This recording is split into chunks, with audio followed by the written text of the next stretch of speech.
Thank you very much, Guillaume. As we get back to racing action, under the way with the formation lap 4, KA100, 138 kilos, heat 3. Here's your starting grid. Starting on pole position will be Vincent Castro-Villari with Anton Bathedou alongside on the front row. Then Mick Blancaspoor and Maxime Gorge on row 2. César Rodina and Gilles Lucas Gianni on row 3. Johan Caro and Jean Accard round out row number 4, with Paul Glaise and William Kousmal rounding out the top 10. Joan Pricard, Léopold Fermen, Raphaël Boulard, Maxime Kern. Then we got Nathan Best, Alice Tekari and Lisa Kousmal rounding out the 17-strong grid. So far, Castro-Villari has had both wins so far this weekend. And, well, to be completely honest with you, Mick Blancaspoor has been the nearest competitor. Even if Blancaspoor gets a win, Vincent Castro-Villari is on 100 points. Blancaspoor, 88. So if Castro-Villari finishes in the top 2, he's guaranteed pole position for the Superheat tonight at 8 p.m. local time, when we will be racing under the floodlights here at Le Mans. Once again, 10 minutes on the timer plus an additional lap as we get ready under starters' orders for what should be an interesting last heat for these drivers. And they are crawling at a very, very slow pace. But it's consistent. That's the main thing. Now, we head into the tram lines. The third and final heat for KA100 138 gets going right now. The lights are up. And what a start from the outside of the front row by Bathedou, getting the jump on Castro-Villari, who's being swallowed up by the rest of the opposition. And Blancaspoor has got through to second very, very quickly. Now into turn 4 for the first time. Blancaspoor challenging for the race lead. Through into 5. Now into the infield. And Blancaspoor nip through. I cannot believe what I've just witnessed. Through the exit of turn 5. Blancaspoor had the guts to throw it through and got the job done. And he leads. Absolutely brilliant from the Comp Car NL driver from the Netherlands. Blancaspoor wants to make this work.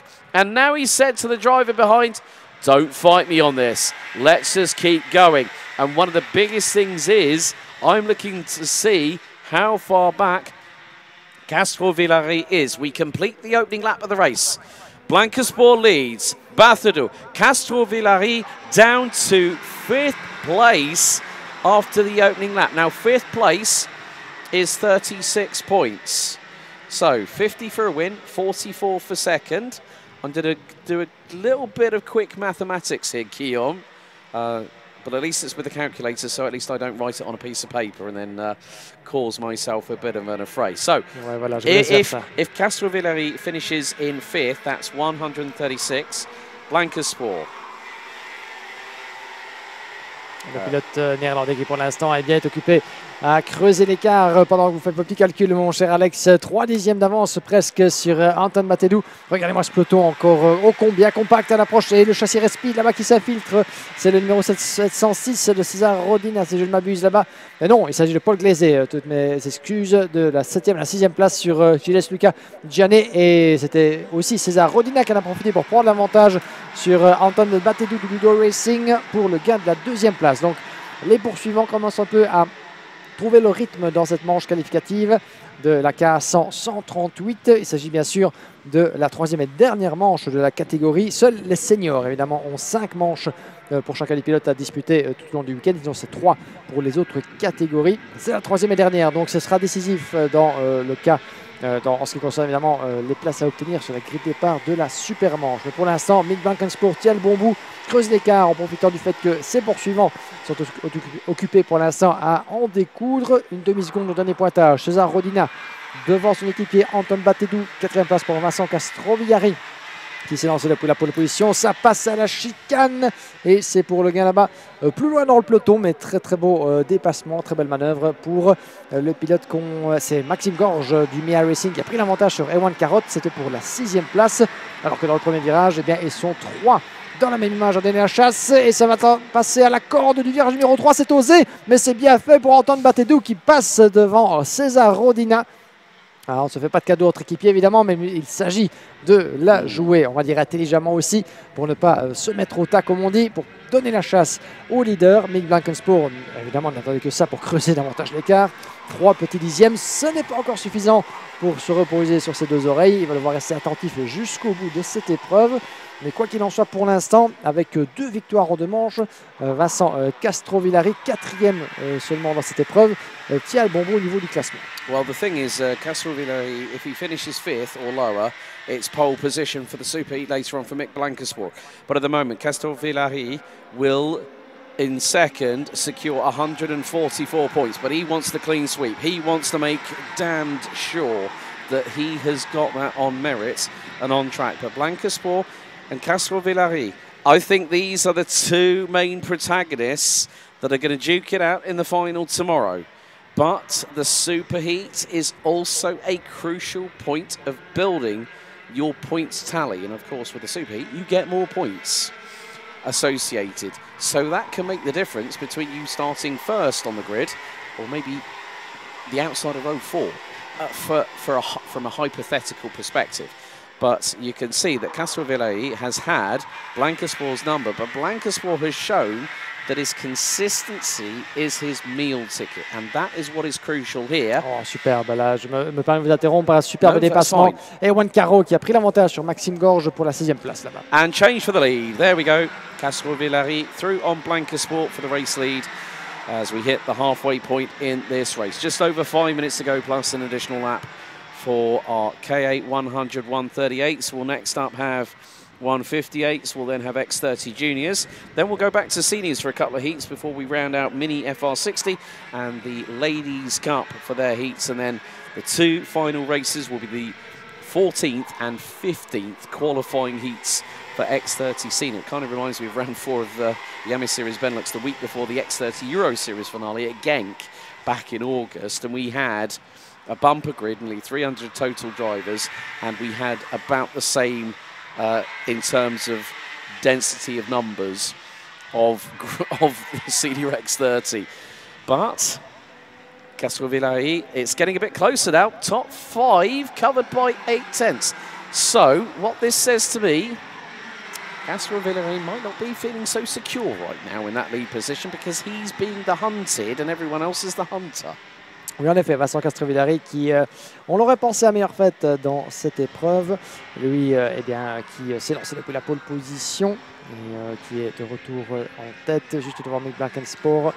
Mais voilà, la pression est sur les épaules de Vincent, doublement vainqueur dans les manches qualificatives. Mick Blankensport en 2e position, pas loin derrière, évidemment, bien décidé à aller rendre la monnaie de sa pièce avant la conclusion de cette manche. Pourquoi pas dans le dernier tour, ça s'est déjà vu précédemment. C'est ce qu'on aime voir, c'est toujours un peu un dilemme de luxe. C'est, on va dire, danser sur un fil relativement ténu que d'attendre pour le dernier tour, voire le dernier virage juste avant la chicane, par exemple, pour faire la différence.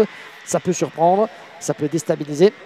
Mais je ne pense pas à ce stade que Mick Blankensport attendra si longtemps avant de reprendre ou de tenter de reprendre la première place, alors que derrière ça bouge pour la 4e position avec Gilles Luca Gini qui a pris l'avantage sur Antoine Batedou, le pilote de racing qui se retrouve donc en queue de peloton, en queue de ce petit peloton de tête de 5 pilotes.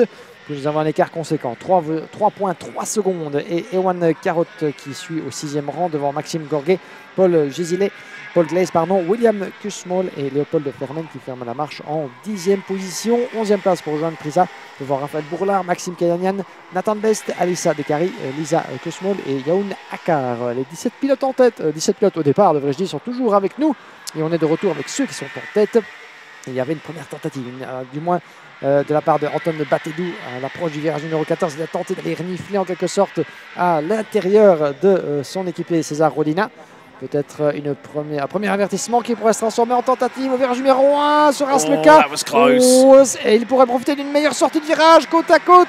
Mais c'est finalement César Rodina qui, en élargissant la trajectoire, a profité d'une meilleure traction en sortie. Il ne s'en est pas laissé compter. Il garde pour l'instant la 3e place, mais c'était très très chaud là-bas. Yeah, Blankensport still putting the front is on Castrovillari in terms of the race lead. They come through out of turn 10 into 11, now 12, now into 13. Now I'm getting a grips with the corner numbers now, because obviously 14 is the end of the back straight, isn't it?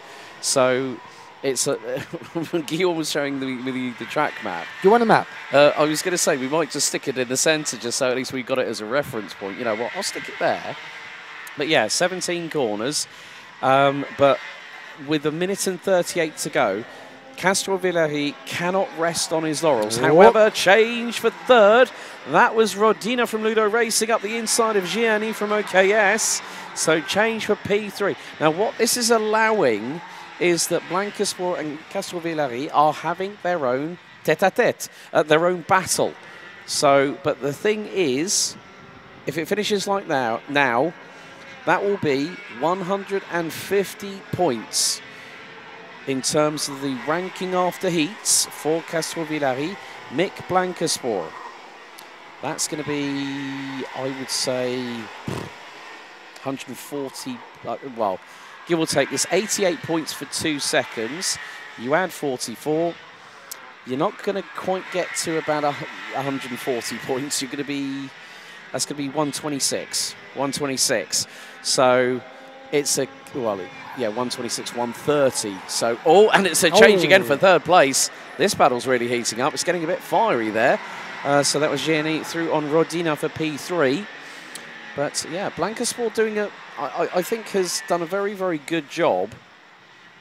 Yeah, 132 would be 44 points in 3 races for Mick Blancasport, so 18 points behind. But yeah, this battle for P3 has really been rather fiery, but the battle for the race lead is it's become not stale, but it's stagnated in the fact that we're not seeing Blancasport taking any chances. But it's like we said earlier on in the day, this is a long day. There are 31 races for us to call on, and plus also for you going down for the interviews and everything. So there's a lot to do. And then there's a lot of waiting for the drivers as well, because after they finish this, they've got to wait until their next race, which is at 8, no, which is going to be after Gentlemen, so it'll be 8 p.m. tonight that they'll have to wait to. So they're going to have the best part of over a 4-hour wait as we're on the final lap. Blancasport, can he do something special? Can he magic something out of his hat? I don't quite think so, because now Castrovillari has pulled a slight gap as they go into turns 11 and 12, now into the right-hander here at 13 for the final time. The last lap is underway, and Castrovillari is going to be the first person, I think, this weekend that is going to get a clean sweep of victories. But Blancasport takes the last attempt, and it does not work out of turn 17. Castrovillari books himself on pole position for the superheat at 8 p.m. tonight. 3 courses, 3 victoires pour Vincent Castrovillari. Une clean sheet de la plus belle des manières en X30, en KA100 pour le pilote du team OKS. Et ça s'est joué à pas grand-chose. 3 petits dixièmes sur la ligne d'arrivée. Mais Mick Blancasport, avec 3 deuxièmes places consécutives, l'accompagnera si rien ne bouge sur la première ligne de la grille de départ de la Supermanche de la catégorie KA138 sur le coup de 20 h ce soir. Mais Vincent Castrovillari n'aura pas tremblé pour aller chercher sa 3e victoire en autant de sorties. Donc, qui pour le battre dans cette catégorie KA100? Mick Blancasport est un client, mais il devra sans doute resserrer quelques boulons pour tenter d'inverser la vapeur ce soir en Supermanche et surtout en finale demain après-midi. So, there we go. Another race win for Vincent Castrovillari, provisionally booking himself on pole position for the Superheat at 8 p.m. tonight. Mick Blancasport, Gilles Lucas Gianni rounds out the top 3. Anton Bathadou, César Rodina, Ewan Caro, Paul Glaise, Leopold Ferman, Maxime Gorge, and then we've got William Kusmal rounding out the top 10. Joan Pricaz, Raphael Boulard, Maxime Cayen, Nathan Best, Alice Dekari, Lisa Kusmal and John Akar rounding out the 17 finishers. But 3 for 3 for Castrovillari here in KA100 138.